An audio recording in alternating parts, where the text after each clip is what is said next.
అందరికీ నమస్కారం. నేను మీ పొన్నాల రాజేందర్‌ని. కంటోన్మెంట్ ప్రజలారా. కంటోన్మెంట్‌లో బీజేపీకి ఎందుకు ఓటేయాలంటే, మీరు చూసుకున్నట్లయితే గత 3 సంవత్సరాల నుంచి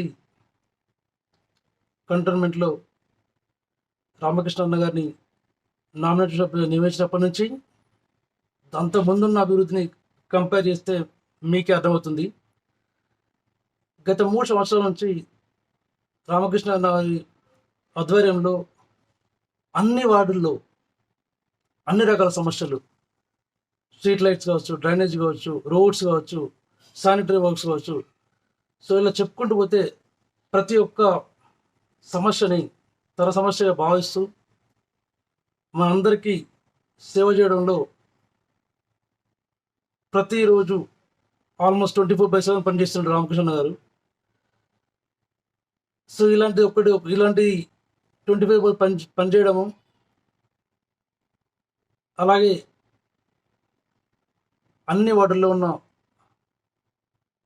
వేరే ఇతర సమస్యలను కూడా పరిష్కరించడంలో బీజేపీ రిప్రజెంటేటివ్ నామినేషన్ సభ్యుడైన రామకృష్ణ గారికి సాధ్యమవుతుంది.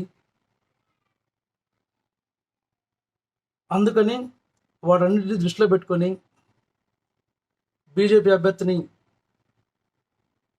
ఆర్ఎస్ఎస్ నియమించిన డాక్టర్ వంశతిలక్ గారి కమలం పువ్వు గుర్తుకు ఓటేసి గెలిపించాలని మీ అందరికీ అభ్యర్థిస్తున్నాను. మీరు చూసుకున్నట్లయితే అంతకుముందు అంటే నామినేటెడ్ సభ్యుడు రాకముందు డెవలప్మెంట్ ఏ విధంగా డిలే అవుతుండే, నామినేటెడ్ సభ్యుడు వచ్చిన తర్వాత రామకృష్ణ అన్న వచ్చిన తర్వాత పనులని ఎంత వేగంగా ముందుకు పోతున్నాయని చెప్పేసి మనం గమనించినట్లయితే క్రిస్టల్ క్లియర్గా రామకృష్ణ అన్న వచ్చిన తర్వాతనే